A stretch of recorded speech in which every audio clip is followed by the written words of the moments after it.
My beloved, what if I told you that at this very moment, a great and cosmic transaction has been completed in the heavens? A transfer so monumental that the spiritual ledgers of the world have been irrevocably altered. For generations, we have witnessed the wealth of the earth being stored in vessels of clay in the storehouses of Babylon. But the God of ages, the one who sets the times and the seasons, has issued a new decree. The ancient cycle has turned. The Harbinger has appeared not as a warning of judgment, but as a sign of divine redistribution. In the ancient tongue, there is a word, Yarash. It does not simply mean to receive an inheritance. It means to seize it, to possess it by dispossessing its former unworthy keepers. It is the very principle that saw the wealth of an entire Egyptian empire transferred into the hands of the Hebrew slaves in a single night. A divine reclamation. And I am here to tell you that this principle of Yarash has been activated once more. The spiritual gravity of the universe has shifted. The money, the resources, the provision held captive by the systems of this world, it has now moved. Like a comet set on a divine trajectory, it has been released from its old orbit, and it is now hurtling through the unseen realm with a new destination. You, the chosen one. The transfer has been authorized in the courts of heaven. But to understand how to position yourself to receive it, you must first understand the ancient protocol that unlocks the floodgates. Are you prepared to discover the mystery of the second treasury? If you feel the spirit of Yarash stirring in your soul, if you believe you are a part of this great and final transfer, then take action now as a sign of your faith. Like this video, to declare your agreement. In the comments below, claim your inheritance by typing the symbolic number of divine completion and abundance 777.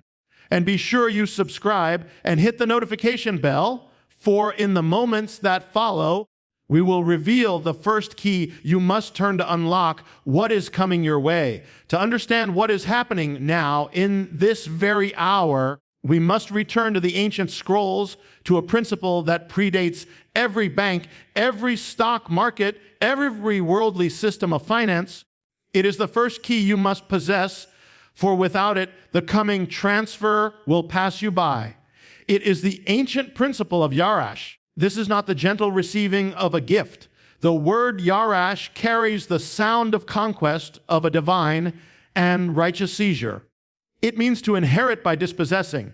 It is the heavenly law that decrees that what is held in the hands of the unworthy must be transferred into the hands of the destined. It is a cosmic statute of reclamation. Look to the archetype, the shadow of things to come, written in the Exodus. For 400 years, the children of Israel labored under the whips of Egypt, building storehouses for a Pharaoh who did not know their God. Their wealth, their labor, their very lives were plundered. But when the hour of deliverance struck, when the cry of the covenant people reached the heavens, God did not just open the prison doors. He activated Yarash. In a single night, the wealth of the most powerful empire on earth was emptied.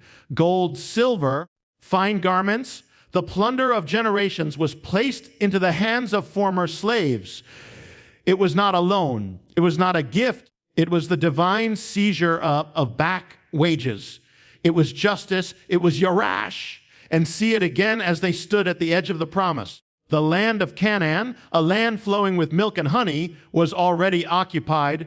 Giants walked its hills. Its cities were fortified to the heavens. The promise was an inheritance, but the command was Yarash. They were to go in and possess the land by dispossessing its inhabitants, those who had defiled it. The title deed was written in heaven, but it had to be enforced on earth. The transfer required their participation. This is not just a story of long ago. It is a spiritual law as certain as gravity. The scripture declares that the wealth of the sinner is stored up for the just. For generations, the wealth of God's earth has been accumulated in the storehouses of a modern Babylon. used for purposes contrary to the kingdom of light, funding agendas of darkness, while the righteous have struggled. But a judgment has been passed in the high courts. The stewardship of these unrighteous keepers has been found wanting. The season of their holding is over. The great decree of reclamation has been issued once more. The principle of Yarash, the great and mighty transfer, has been set into motion in the unseen realm. The money has already moved in the spirit, but a transfer of this magnitude begs the ultimate question: to whom is it being sent? Who are the designated heirs of this divine reclamation? For the comet of provision has a specific address, a spiritual coordinate that it is seeking. It is not, as many suppose, a random lottery of blessing. It is not for the complacent, the comfortable, or the casual. The Yarash principle is reserved for a specific people, a people identified in the scrolls from Genesis to Revelation. They are called the remnant, the Shi'ar, the ones who remain. Upon this remnant is a seal, an invisible mark that the coming wealth is programmed to find. This is the seal of the chosen heir. It is not a seal of perfection, but a seal of position and of purpose. It is the mark upon those who have lived in the modern Babylon, but have refused to eat the king's meat. They have walked through the marketplaces of the world, but have not bowed their knee to the idol of mammon. While the multitudes have been intoxicated with the wine of materialism and self-worship, the remnant has kept their garments clean, their spirits sober, their eyes fixed on the eternal. They are the Gideon's army of this final hour, sifted by trial, proven in the wilderness. They are the ones who, when brought to the waters of worldly comfort, did not bow down in indulgence, but remained watchful, alert, ready for the battle command. They are the Daniels in the corporate lions' dens, the Esthers in the palaces of power, placed in position not for their own glory, but for such a time as this. The seal is a mark of a heart that has been tested, a heart that has been proven to be unbuyable by the world system. This is the mystery of the chosen heir. You are not chosen because you are worthy, but because you have been made willing. Willing to be a conduit, not a reservoir. Willing to be a channel for the purposes of heaven, not a dead end sea of personal ambition. The Spirit of God has been searching the earth not for financial experts, but for faithful stewards, not for the arrogant, but for the consecrated. The seal is one of consecration. It is the mark upon a soul that has already said "Ias" to the king before the riches ever arrive.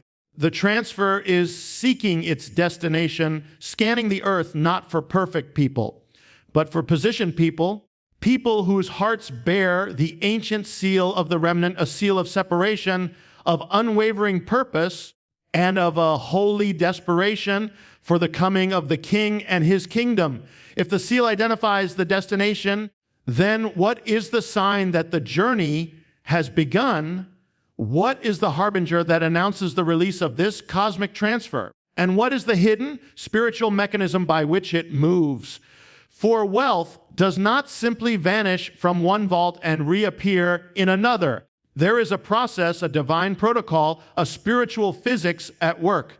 Look to the headlines. Listen to the trembling voices of the world's financial high priests.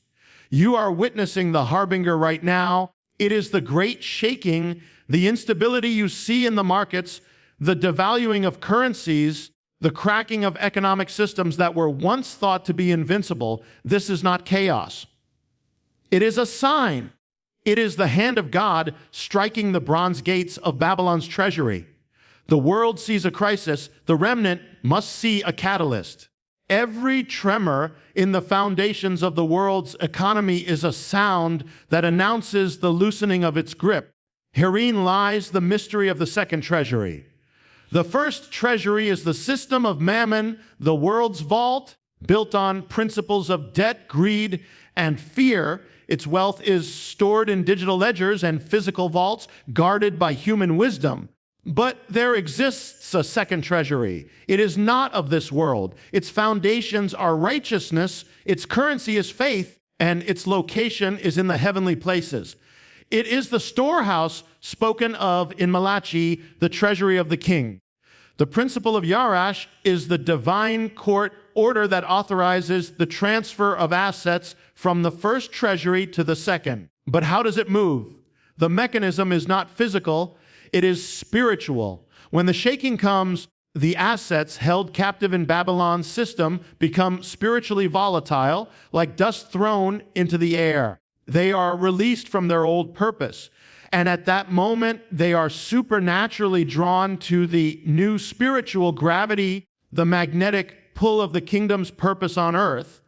And where is that purpose concentrated? It is in the consecrated hearts of the sealed remnant. You, the chosen heir, become the spiritual gateway. The money doesn't move to you as a final destination. It moves through you as a consecrated channel. It manifests not as bags of gold dropped from the sky, but as throne room ideas, as divine strategies that circumvent the world's crumbling systems. It comes as unprecedented favor, as doors of opportunity swinging open that were welded shut. It is a spiritual transfer that materializes in the natural realm as wisdom, creativity, and divine appointments that place you in the flow of heaven's redirected resources. The mechanism is a spiritual frequency, and the shaking of the world is God tuning the earth to a new broadcast. The mechanism is a spiritual frequency, and the shaking of the world is God tuning the earth to a new broadcast. But how do you tune your own spirit to this divine broadcast? How do you position your life to be a receiver for what has been released?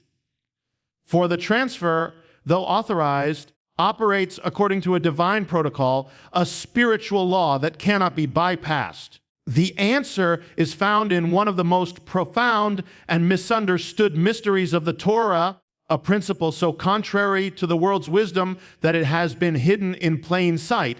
It is the mystery of the Dar Shmita.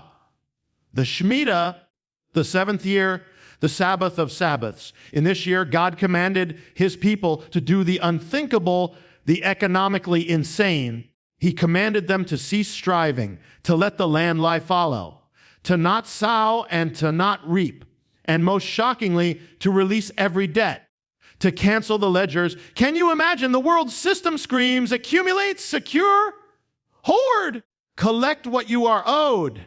But the protocol of heaven, the ancient key to supernatural increase, declares the opposite. Release, let go, forgive. This was never merely an agricultural directive for a bygone era. No, it is an everlasting spiritual protocol. It is the very key that turns the lock of the second treasury. To receive the great transfer of Yarash, you must first perform a Shmita of the heart, a Shmita of the soul. You must release what you are clutching in your own hands.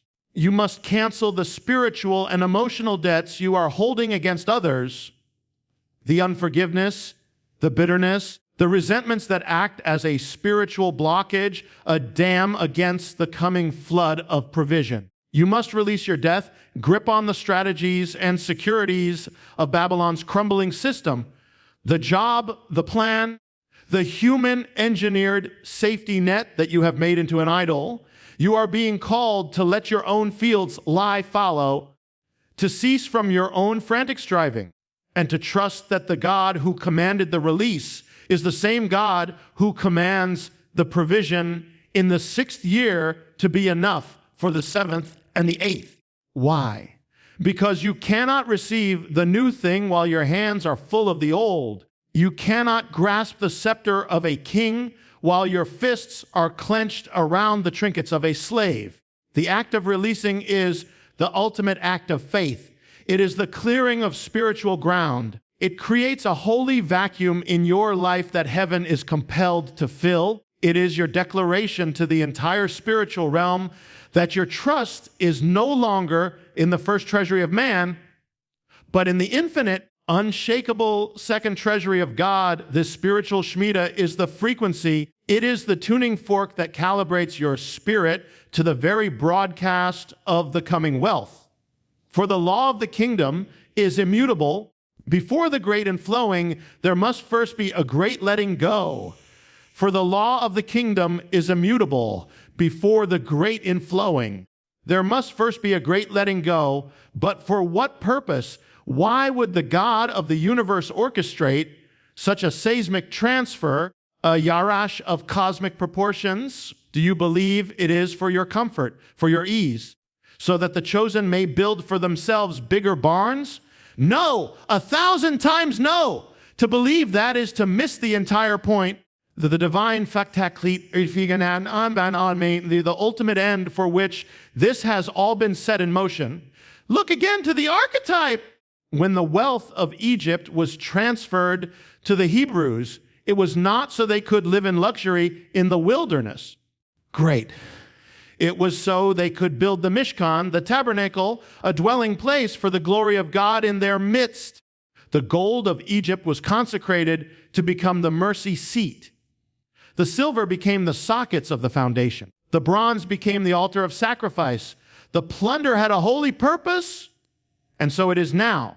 The wealth of this modern Babylon is being reclaimed not for your indulgence, but for the building of the final spiritual house, the living temple of God on earth in the last days.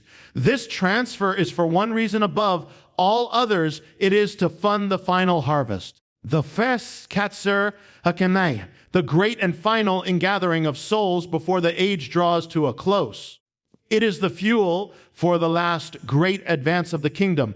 It is the provision to send the messengers to the ends of the earth, to build arks of refuge for the lost and the broken, to establish centers of light in the darkest corners of the globe, to broadcast the truth across airwaves saturated with deception. It is the resource to snatch souls from the fire as the world system burns. It is the war chest for the final battle. In the days of old, God moved upon the heart of a pagan king, Cyrus, and commanded him to open his treasuries to fund the rebuilding of the temple in Jerusalem. So too, in this hour, God is issuing a divine Cyrus decree over the global systems of finance. He is commanding them to release the resources, and he is appointing you, the sealed remnant, as the trustees of this holy project. You are not just being blessed, you are being commissioned. You are being entrusted with the treasury of the king to accomplish his final will on earth. The wealth is not the end goal, it is the ammunition. The money is not the prize, it is the tool. The purpose is not your enrichment, it is the redemption of the multitudes and the funding of the kingdom's final glorious chapter. This is a weight of glory, but it is also a weight of awesome responsibility.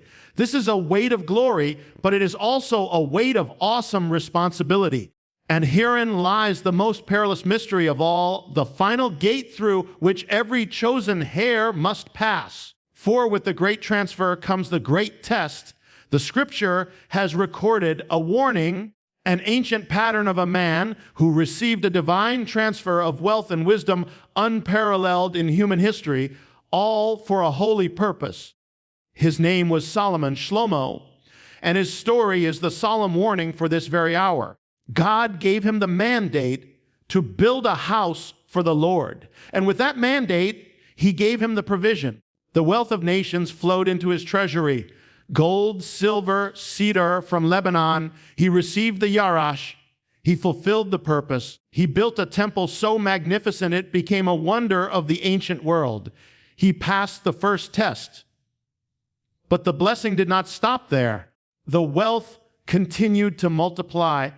And with this second ongoing blessing came the second and greater test. It is the test of what happens after you have received. And Solomon, the wisest of all men, failed. His heart, which was once consecrated, was turned. He began to love the blessing more than the blesser. He began to accumulate for the sake of accumulation. He amassed horses and chariots from Egypt, the very thing the law of the king warned against. He took for himself foreign wives, and they turned his heart to foreign gods. This is a spiritual shadow, for you too will be tempted by the foreign wives of this age, the allure of luxury, the thirst for recognition, the seductive whisper of pride, the desire for a life of ease. They will beckon you to build not for God's glory, but for your own. The wealth that was meant to fund the kingdom of God, Solomon began to use to build a monument to himself. The tool became the idol. The provision became the poison. This, my beloved, is the Solomon warning.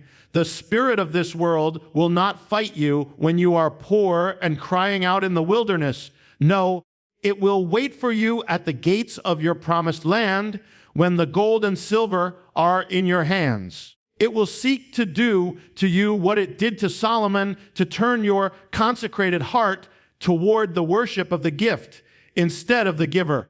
The greatest danger is not in failing to receive the transfer. The greatest danger is in being corrupted by it after you do. This is the test of the second blessing, and many who endure the trial of lack will fall in the trial of abundance.